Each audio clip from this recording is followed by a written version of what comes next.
qui est votre formateur ce soir, c'est nous, Epiphan.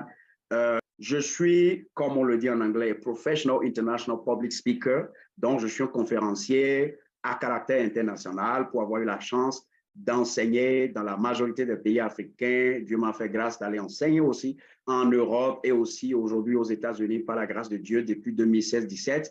Nous avons eu la grâce d'avoir des Américains devant nous, des personnes qui sont venues de plusieurs horizons et qui ont trouvé en nous qu'il y a quelque chose que Dieu a investi et qu'il faut véritablement y prêter attention. Donc, nous sommes des professionnels en conférence. Je suis un business and success coach. Donc, ce qui veut dire quelqu'un qui est équipé pour accompagner les autres à découvrir le potentiel qu'ils ont dans leur business, le potentiel qu'ils ont dans les finances pour pouvoir donc réussir. Je suis fondateur d'un cabinet qui est actuellement à Cotonou, qui est dirigé par, à la date d'aujourd'hui, Madame Flora Ronsa. Alors, je suis auteur de très bons livres que vous devez aller lire. Il n'y a absolument encore sur près de 10 000 exemplaires que nous avons vendus. À la date d'aujourd'hui, il n'y a absolument une seule personne qui ait lu notre livre et qui n'ait pas cherché à prendre contact avec nous et qui a dit « Man ».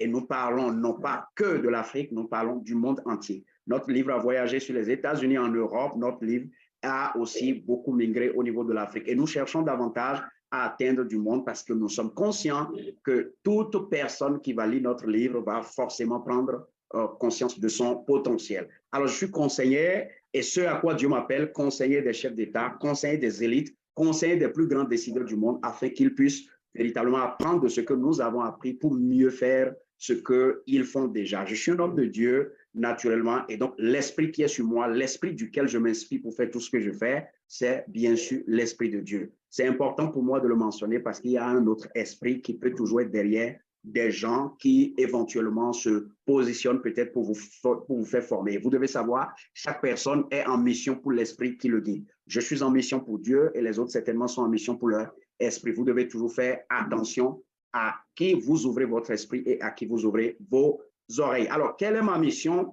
C'est un peu comme je l'ai mis là en anglais, help you to become great and leave a legacy for your children. Donc, vous aider à véritablement découvrir la grandeur qui est en vous et de devenir des personnes véritablement de grandeur, d'impact et surtout maintenant de laisser un héritage aux enfants de vos enfants. Comme je citais un de nos mentors, sur le chemin de votre succès, vous devez chercher la connaissance, vous devez chercher the wisdom, l'identité qui provoque le succès. J'ai bien envie, avant qu'on ne commence, de citer quelqu'un de très important qui est multimilliardaire et qui a aujourd'hui des héritages dont on ne peut plus parler. Cette personne a commencé complètement de nulle part comme nous, et cette personne a dit quelque chose de très important. Elle a dit, sur le chemin de votre succès, la clé que vous ne devez jamais oublier s'appelle la connaissance. Sur le chemin de votre succès, la clé que vous ne devez jamais oublier s'appelle la clé de connaissance. Si vous voulez véritablement avoir le succès tel que Dieu lui-même il a préparé, la première chose et la dernière chose qu'il faut chercher s'appelle la connaissance. Et vous devez chérir la connaissance. Vous devez chercher la connaissance comme si c'était de l'or et de l'argent. J'ai eu la grâce l'autre fois d'échanger avec un aîné du Bénin, un grand frère du Bénin qui un multimilliardaire qui a voyagé partout dans le monde, qui a fait des choses extraordinaires. Et alors que nous étions en train de discuter de notre pays, nous étions en train de discuter des perspectives, il a dit quelque chose de très important. Il dit, lorsque vous avez en face de vous quelqu'un qui a beaucoup d'argent, mais qui n'a pas la connaissance, vous venez d'avoir en fait comme un chaos en face de vous. Je pense que c'est tellement important, cette information. Et quand vous regardez autour de vous, vous regardez dans vos vies, vous regardez autour de nous, vous allez voir que plus quelqu'un a la connaissance, plus cette personne a accès à toutes les autres portes. Mais moins quelqu'un a la connaissance et peut-être pas l'effet de ce que nous ne savons pas, cette personne a accès aux autres privilèges de ce monde, alors les autres privilèges de ce monde détruisent cette personne. Donc, s'il y a une préparation à faire pendant que vous n'avez pas encore votre emploi, pendant que vous êtes en attente d'ouvrir votre propre société, pendant que vous êtes en train de préparer votre mariage, pendant que vous êtes en train de travailler sur peut-être votre prochain poste présidentiel, etc. S'il y a quelque chose que vous devez être en train de faire, c'est de boire à la connaissance, c'est de boire suffisamment à la source de la bonne connaissance parce que c'est seulement la connaissance qui est capable de vous maintenir une fois que vous allez y arriver. Non seulement dans le processus, la connaissance, vous en avez besoin, je parle de la vraie, parce qu'il y a une illusion de la connaissance dont on avait déjà parlé. Je parle de la bonne connaissance. Ce n'est que ça qui peut vous y amener et ce n'est que elle qui peut vous maintenir. Alors donc, je voudrais donc nous dire que ces rencontres devraient être des rencontres où tout le monde doit y être. Un jour, un de mes mentors m'a enseigné, mentor spirituel, il m'a enseigné comment on prie et pourquoi on doit prier. Je peux vous dire que des dizaines d'années à l'avance, où je priais, où voilà, je faisais comme les autres chrétiens, je n'avais jamais compris l'importance de la prière. Et donc, je priais comme tout le monde, j'allais peut-être au culte comme tout le monde, et j'allais, je revenais. Mais la différence entre quand il m'a donné cet enseignement et avant qu'il ne me donne cet enseignement est que lorsque je veux chaque fois prier maintenant, ma conscience active l'enseignement et me donne la possibilité moi-même de savoir ce que je fais. Donc, c'est un peu comme quelqu'un qui, entre-temps, avait les yeux bandés et qui devrait sortir dans la nuit noire. À partir du moment où l'information m'a été enseignée, lorsque je veux sortir désormais, je sais que je n'ai plus en fait du voile dans mon visage, mais en plus de ça, il y a une lumière qui est en face de moi et qui me permet en fait de ne pas non seulement paniquer, mais tomber en fait dans les pièges de la nuit. Donc, la connaissance est extrêmement importante. Et j'ai fouillé un peu et j'ai découvert que même si vous n'avez pas connaissance du Dieu que vous priez, vous n'avez pas connaissance de votre, en fait, du lien qui vous relie à Dieu et qui vous relie aux hommes de la terre et à toutes les autres créations, en fait, vous perdez énormément de potentiel en priant. Et vous allez le voir, vous allez voir des églises, vous allez voir des lieux, vous allez voir des endroits où les gens font beaucoup d'efforts, les gens prient, les gens font assez de choses, mais ils n'ont pas les résultats qu'il faut. Parce qu'en fait, ils manquent d'avoir la connaissance de ce qu'ils sont en train de faire. S'il y a quelque chose de plus important sur cette terre que j'ai compris, c'est qu'il faut chaque fois se demander qu'est-ce que je fais. Et nous allons le découvrir tout à l'heure. Alors, nous allons aborder ce pourquoi nous sommes là. Je me suis donné le plaisir de faire une partie 1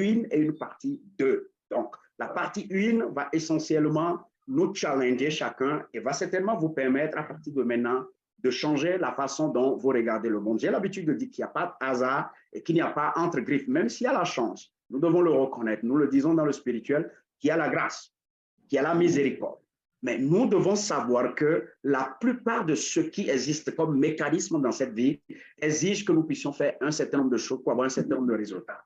Nos ancêtres, depuis l'ancien temps, avaient l'habitude de regarder les enfants pendant qu'ils grandissaient et leur disent, écoute, je vois que cet enfant va devenir grand. Il y a des gens parmi nous où nos grands-pères, nos grands-mères, en nous regardant pendant que nous étions tous bébés, ils disent, ce monsieur va devenir grand, cet enfant va devenir grand. Alors, c'est pour vous dire que, un peu comme Jim Rohn a l'habitude de le dire, le succès comme l'échec sont prévisibles. Donc, on peut prédire que quelqu'un va réussir et on peut prédire que quelqu'un va échouer. Il suffit qu'on l'observe, sa façon de parler, sa façon de se comporter, son attitude. Tout ça nous permet en fait de savoir que nous allons réussir. Parce que même si nous ne savons pas exactement le chemin qui mène vers le succès, nous avons une idée très claire, nous tous d'une certaine façon, de l'idée qui mène à l'échec. Alors donc, la partie 1 qui est très intéressante ce soir, c'est qu'il y a un sondage qui a été effectué il y a quelques années, raconté par Earl Nightingale. Earl Nightingale est un homme de radio américain. Le sondage a été effectué sur 100 jeunes qui ont 25 ans et ils ont été suivis pendant 40 ans. Imaginez que quelqu'un s'est donné le luxe de prendre 100 personnes qui ont 25 ans et de les suivre pendant 40 ans. Entre toi et moi, à quel moment de ta vie il t'est arrivé une idée de pouvoir véritablement t'intéresser à la communauté, à la société, à la vie des autres à ce niveau? C'est l'une des choses qui constitue en fait les freins pour notre blocage, pour notre épanouissement, etc. Et donc, il a fait ça et les résultats sont extraordinaires. Il a été découvert après 40 ans. Donc, pendant qu'ils ont eux tous maintenant 65 ans, il a été découvert qu'une seule personne est devenue riche. Une seule personne est devenue riche. 4 personnes sont devenues effectivement indépendantes. Donc, en fait, elles ont amassé, elles ont réussi à atteindre un niveau de vie où elles ont économisé pour leur vie, ne serait-ce que pour les 6 mois, s'ils vont cesser de travailler, ce qu'ils auront, en fait, ce dont ils ont besoin pour pouvoir survivre ne serait-ce que les 6 ans, les 6 mois. C'est ça que nous appelons l'indépendance. Alors, il s'est fait que 5 parmi ces personnes continuent de travailler. 5 parmi ces personnes continuent de travailler et 36 personnes sont décédées.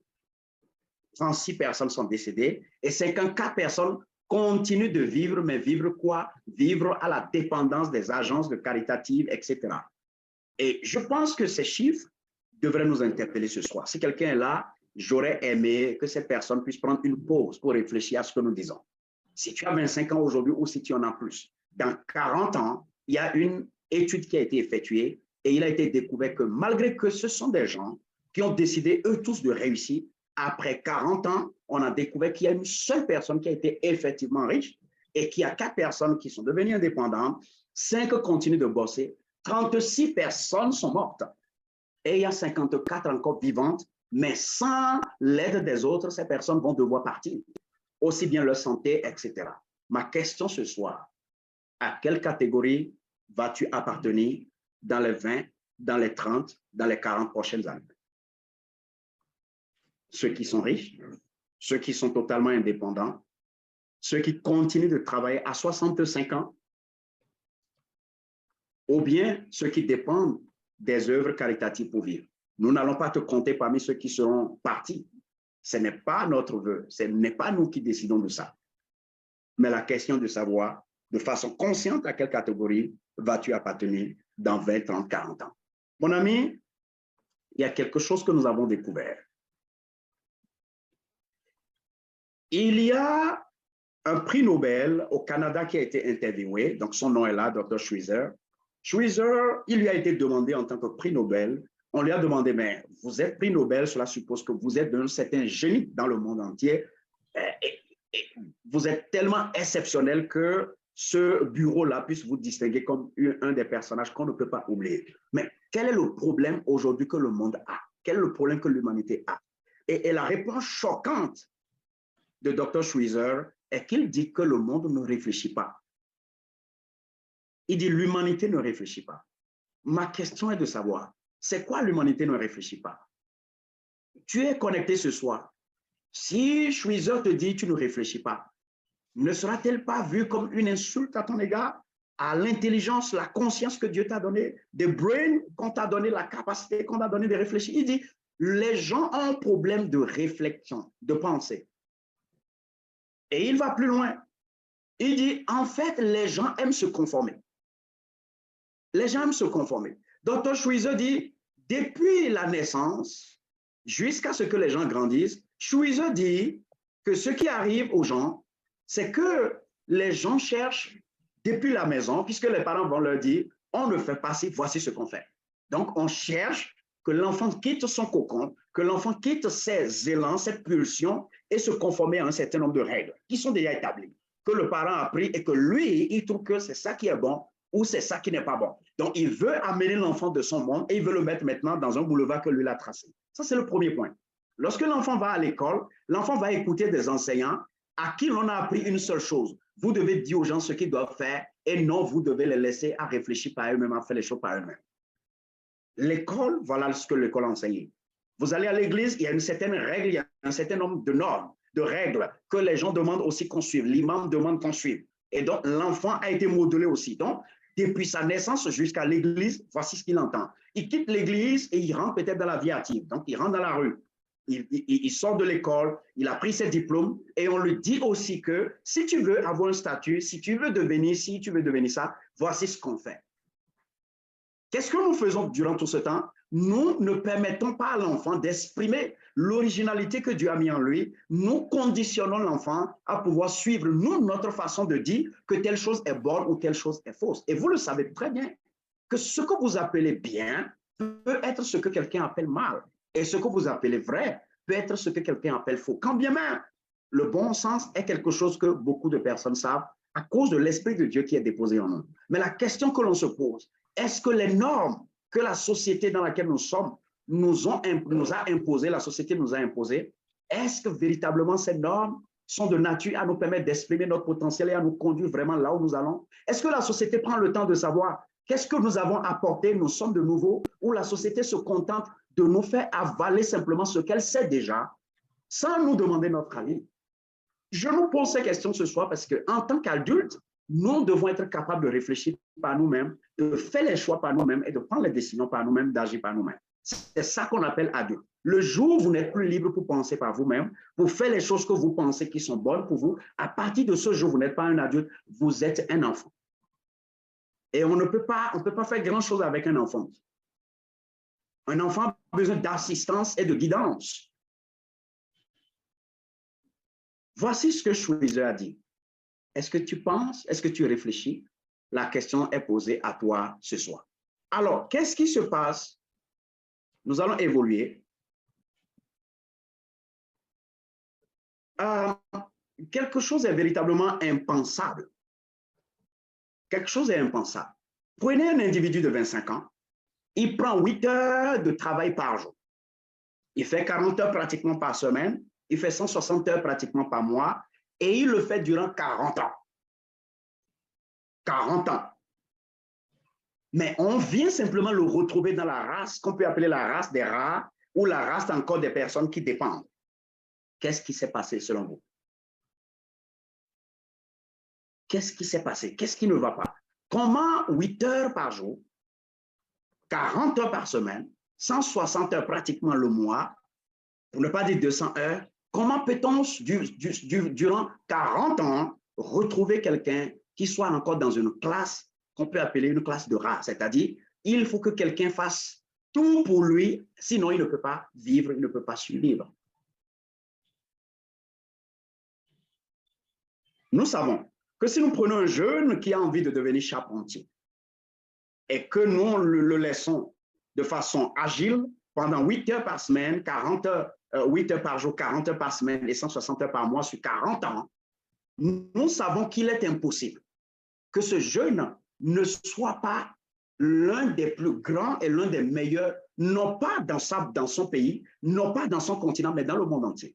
C'est impossible que de façon rigoureuse, l'on puisse faire 8 heures par jour, l'on puisse faire 40 heures par semaine, l'on puisse faire 160 heures par mois en faisant la même chose et en 5 ans, on n'est pas une réputation nationale. Et en 10 ans, en 15 ans, on n'est pas une réputation internationale. Et que les gens aient envie maintenant de nous faire confiance et de nous confier leur argent pour qu'en retour, nous puissions maintenant leur rendre service. Alors, qu'est-ce qui s'est passé? Qu'est-ce qui peut se passer pour que notre jeune de 25 ans de départ, 40 ans après, on puisse le retrouver dans la catégorie des 54 dont on parlait tout à l'heure? C'est une question. On n'est pas venu ce soir pour recevoir, on est venu ce soir pour se challenger, pour réfléchir par nous-mêmes. Parce que nos formations, nos conférences ont l'intention non seulement de nous transmettre la bonne information, mais de nous pousser en fait à nous lever et à devenir des personnes transformées. Non pas pour nous seuls, mais pour la communauté qui est autour de nous, la génération que nous portons qui va arriver, et pourquoi pas laisser maintenant un héritage digne aux enfants de nos enfants. La question est de te demander qu'est-ce que tu as choisi de faire, et tu peux faire pendant 8 heures, pendant une semaine, pendant un mois, et sur 40 ans d'affilée, et donne-moi la réponse, la raison pour laquelle on peut te retrouver 40 ans après et tu ne seras pas dans la catégorie des gens qui ont effectivement une réputation, qui ont de la grandeur respectée dans le monde. Les autres ont envie de les rencontrer, de le savoir. J'ai étudié quelque chose, un document Da Vinci, et dans ce document, il a été démontré que, et répété par un de nos mentors, qu'on appelle Kevin Trudeau, il a été dit que lorsque vous investissez 10 000 heures de façon réglo dans n'importe quel nouveau domaine, vous allez devenir expert de ce domaine. 10 000 heures. Si nous faisons nos petits calculs, 10 000 heures, je ne crois pas que ça dépasse les 5 ans, les 6 ans, les 7 ans, les 8 ans, les 9 ans, 10 ans. 10 000 heures, ça ne dépasse pas les 5 ans, les 6 ans, les 7 ans, les 8 ans, les 9 ans, les 10 ans. Alors, comment après 30 ans, comment après 40 ans, l'on ne peut pas être expert d'un domaine? Ça veut dire que quelque chose s'est passé. Et ce quelque chose qui s'est passé est que nous avons découvert que ces personnes n'ont pas pris le temps de décider de là où elles veulent aller au départ et n'ont pas travaillé de façon véritablement harmonieuse, stricte par rapport à là où ils ont décidé d'aller. Et c'est ça le problème de l'humanité.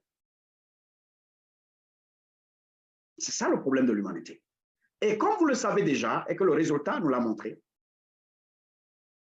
comme le résultat nous l'a montré, si la masse, il n'y a que 5 personnes qui ont effectivement sorti la tête, c'est-à-dire les 1% rich et puis les 4% independent, s'il n'y a que ces 5% qui ont effectivement sorti la tête, ça veut dire que 95% des gens qui sont autour de nous, que nous rencontrons tous les gens, sont en train de faire le contraire de ce qu'il faut pour réussir. 95. Ça veut dire sur 100 amis que tu as, Il n'y a que 5 amis qui sont véritablement les bonnes personnes que tu dois suivre. 95 sont des gens qui ne sont pas les uns de ce que tu dois écouter ni regarder. Sur les 100 professeurs que tu connais, sur les 100 amis que tu as, sur les 100 copains que tu as, sur les 100 personnes qui sont dans ton téléphone comme contact, il n'y a que 5 qui sont effectivement valuables. Les autres, c'est une perte de temps. Tu es en train de te perdre de chemin. C'est ça la réalité et c'est ça ce que nous devons savoir. Et nous devons demander davantage à Dieu de nous donner le discernement de savoir avec qui nous sommes et qui nous devons suivre. Parce que vous ne pouvez pas vivre avec les pauvres et prétendre devenir riche. Et vous ne pouvez pas vivre avec des gens qui ne savent pas penser et dire que vous allez savoir penser. Et c'est pour cela que c'est écrit même clairement dans la Bible. C'est écrit dans les documents saints, dans les plus grands documents. Votre association détermine votre révélation, votre destinée.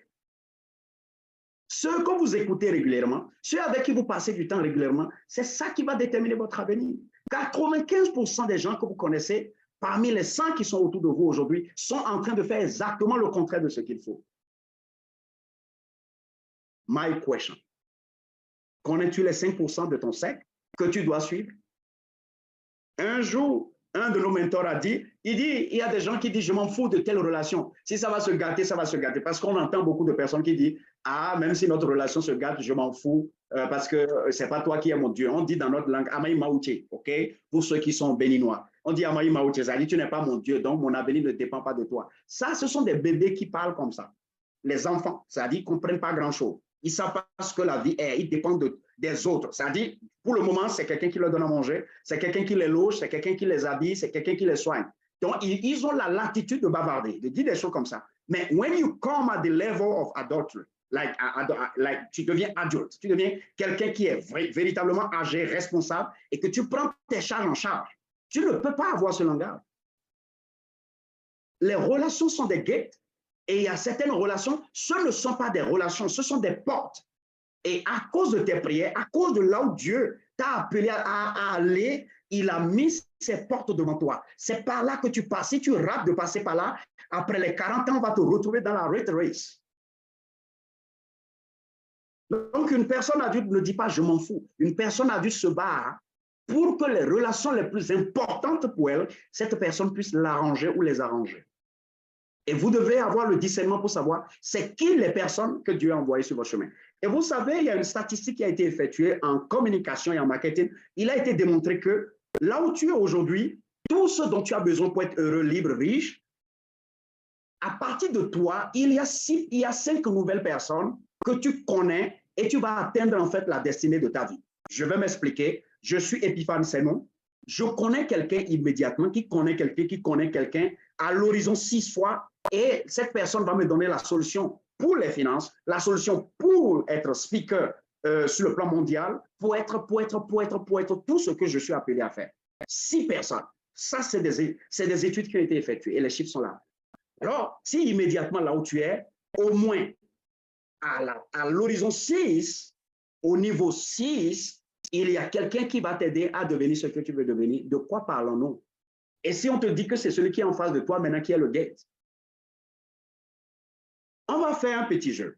L'argent est de la valeur. On en avait parlé déjà lors des anciennes formations. Pour avoir l'argent, vous avez besoin de penser à la valeur que vous apportez, la valeur que vous ajoutez, la valeur que vous créez, etc. Et je veux nous montrer un petit truc en tenant leçon de tout ce qu'on vient d'apprendre tout à l'heure. En économie, nous savons que l'argent vient des services et de la valeur que nous offrons. Alors, nous prenons un exemple où vous n'avez pas un bon revenu aujourd'hui, ou bien vous n'avez pas du tout de revenu, et que vous avez décidé maintenant d'avoir de revenus. La question que vous devez vous poser, ou les questions que vous devez commencer à vous poser dès maintenant, parce que Schweizer a dit, les hommes ne savent pas réfléchir, penser. Moi, je veux nous pousser à savoir réfléchir, penser, et de ne plus faire partie des 95%. Alors, la question que l'on se pose, la première est de savoir, how much do you want to make monthly? Combien veux-tu gagner maintenant mensuellement? Cette question doit être une question importante pour toi dans le domaine de revenus, dans le domaine des finances. Si tu veux améliorer tes finances, ça doit être une question que tu dois te poser. La deuxième question, c'est combien veux-tu épargner pour investir?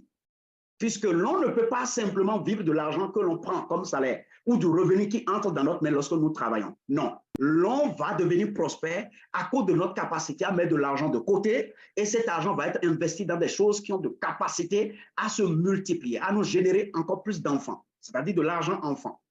Et la troisième question est combien veux-tu avoir dans ton compte bancaire? Quand on va évaluer ta vie, combien veux-tu avoir dans ton compte bancaire à l'âge de 65?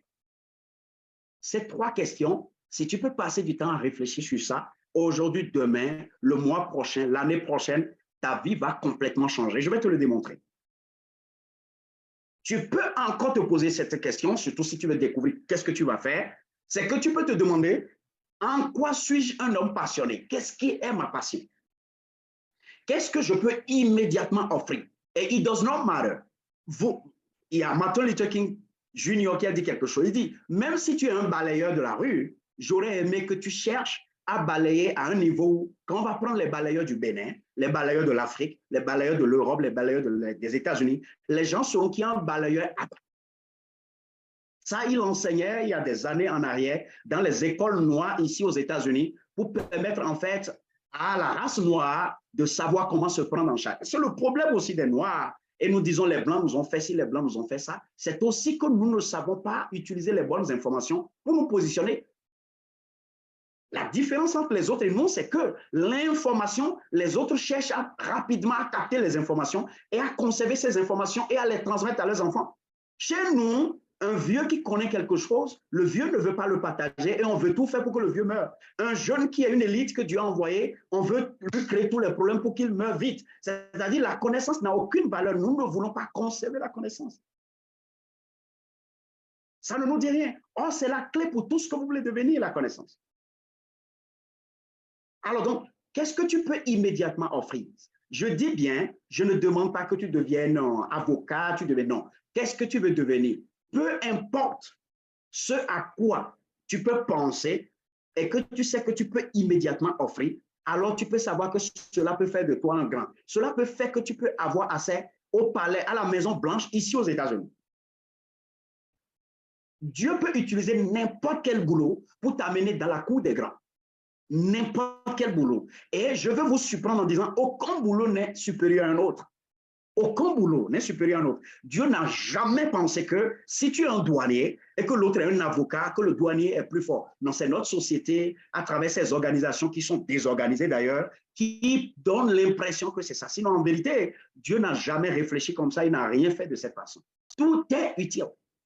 Miles Monroe a dit quelque chose un jour. Il dit, si vous prenez un véhicule, le moteur d'un véhicule, selon vous, quelle est la pièce la plus importante? À une conférence de leadership, les gens disent plein de choses. Les gens disent plein de choses. Mais il est allé jusqu'à démontrer que ce qu'on appelle la bougie là, la petite bougie là, il dit que la corde qui vient sur la bougie est la chose la plus importante. Et il a démontré. Il dit le jour où on enlève la corde,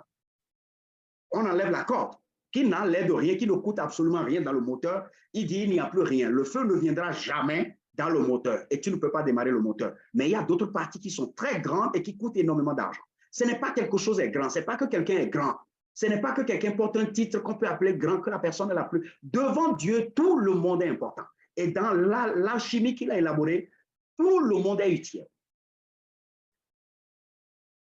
J'imagine dans le moteur que la batterie soit en train de dire, mais moi, écoute, tu regardes mon volume, je suis plus important que toi, le fil électrique. Alors, si le fil électrique est sage et connaît son potentiel, il va simplement rire, il va dire à la batterie, mais tu ne sais pas de quoi tu parles. Parce qu'il suffit maintenant que notre propriétaire démarre de te démarrer et que moi je sois défaillant. And we will see. Commencez par vous voir comme un élément central du monde dans lequel nous sommes, de l'avenir dans lequel nous sommes, et surtout de l'avenir qui arrive. Vous êtes une pièce maîtresse et importante. Alors donc, les trois questions à se poser, c'est en quoi j'ai de la passion et surtout qu'est-ce que je peux offrir immédiatement et qu'est-ce que je peux maintenant faire et quelqu'un va me payer de l'argent. Si c'est les revenus, si c'est sur les revenus que vous voulez travailler. Alors, comme vous le savez, vous pouvez devenir un champion dans n'importe quel domaine en simplement en sachant penser. L'autre a écrit un document, il dit Think and Grow Rich, qui est l'un des documents les plus vendus au monde. Je ne pense pas qu'il y ait un document plus vendu que le Think and Grow Rich de Napoleon Hill. Mais quand il a sorti ce titre, les gens disent, mais il doit être stupide. Il sait pourquoi il a dit Think and Grow Rich. Et aujourd'hui, vous êtes en train de le découvrir à travers ce que le docteur a dit. Regardez ce que nous allons faire, comme un petit jeu. Imaginez que vous prenez ne serait-ce que 1% des 60 000 pensées que Dieu nous donne chaque jour. Parce que nous l'avons dit la séance passée, chaque jour que Dieu fait, il y a 60 000 nouvelles idées qui émergent dans notre esprit.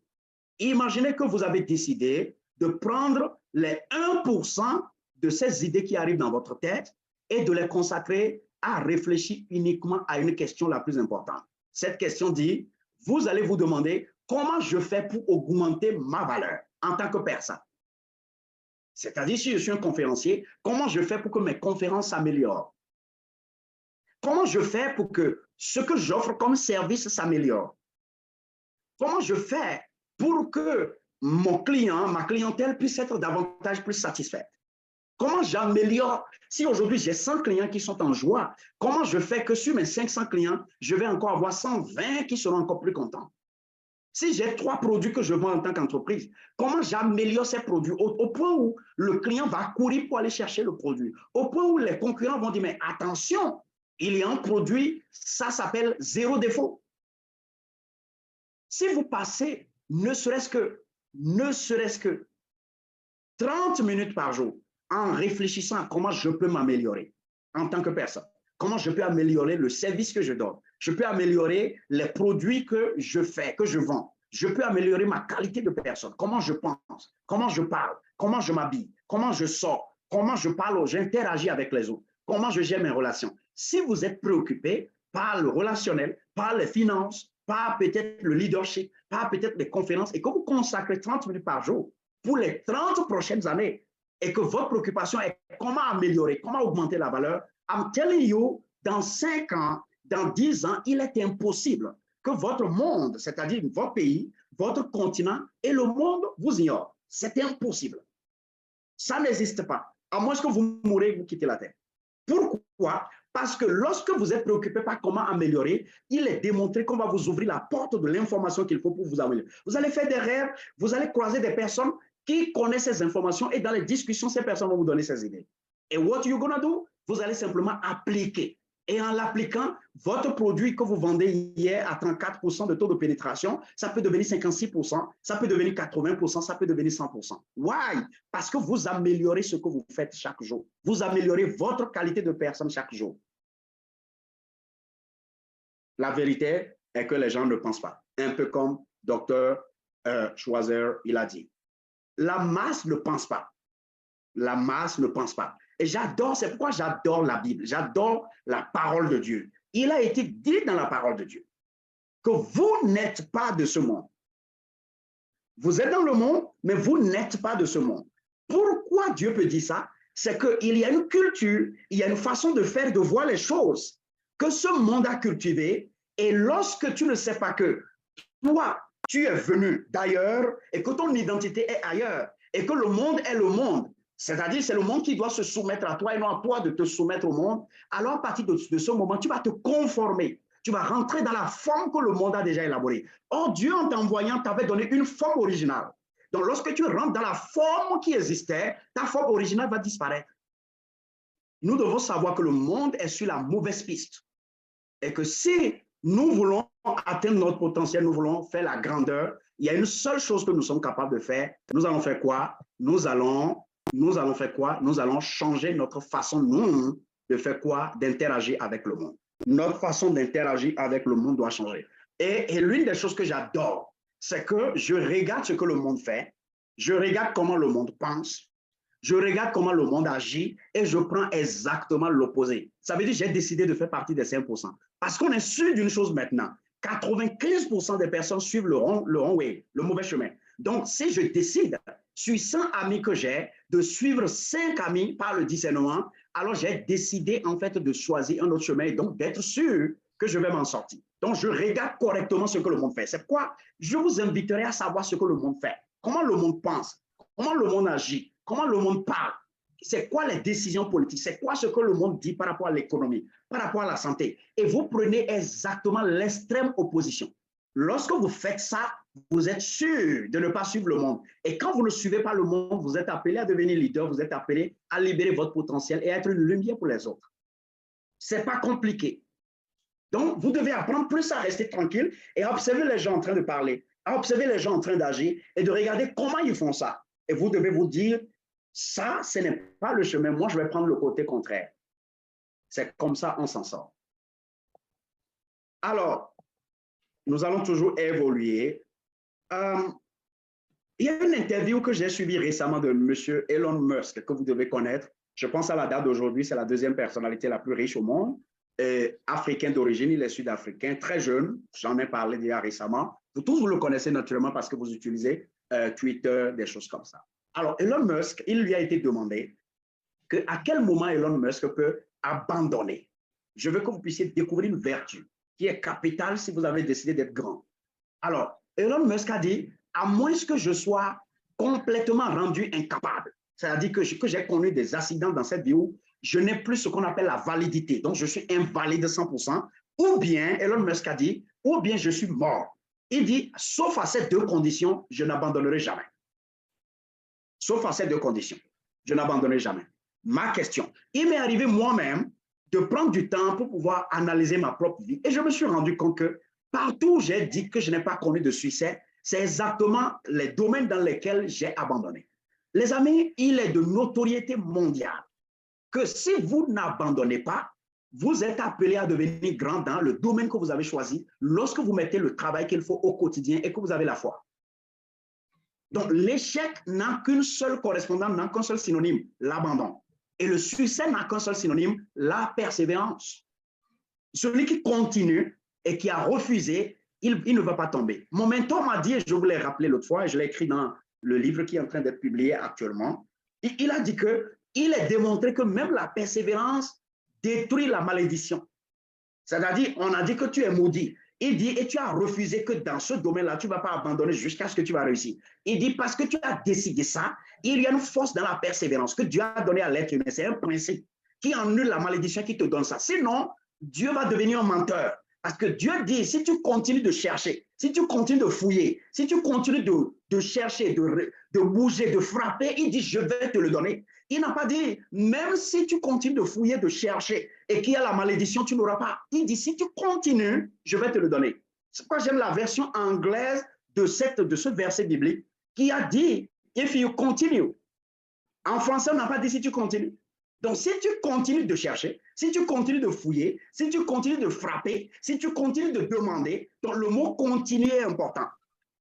Bro, tu vas avoir ça. C'est ce qu'on a dit. Alors, on va venir à une conclusion qui est très importante. L'identité.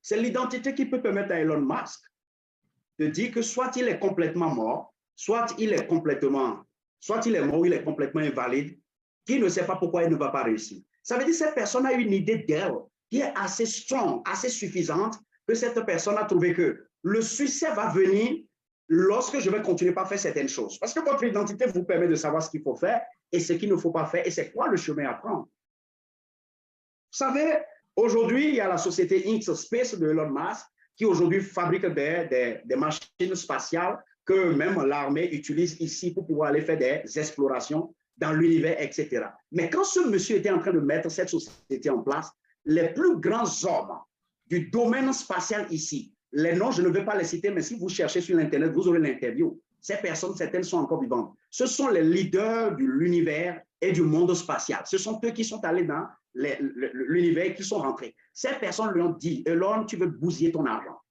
Tu ne peux pas. Mais Elon a été capable de fabriquer et aujourd'hui, on achète ces machines chez lui. Et quand on l'a interviewé, il a dit qu'il serait très content si ces personnes peuvent venir maintenant pour voir ce qu'il a fait. Il était triste parce que ce sont ses leaders, ce sont des gens qui l'ont inspiré. Mais les gens qui l'ont inspiré lui ont dit, tu ne peux pas y arriver. Pour vous dire que si tu dis que tu ne veux pas abandonner, il n'y a personne sur cette terre qui va dire, je ne veux pas abandonner et qui ne va pas atteindre son objectif. Et c'est ce que j'ai compris et c'est ce que je fais et ceux qui sont proches de moi le savent. Nous sommes en train de terminer cette formation ce soir. En fait, la première partie de cette formation ce soir, parce qu'on aura l'opportunité de revenir encore beaucoup plus sur l'identité. Mais comme vous le savez, les bonnes nouvelles restent toujours à la fin. Vous devez rester jusqu'à la fin.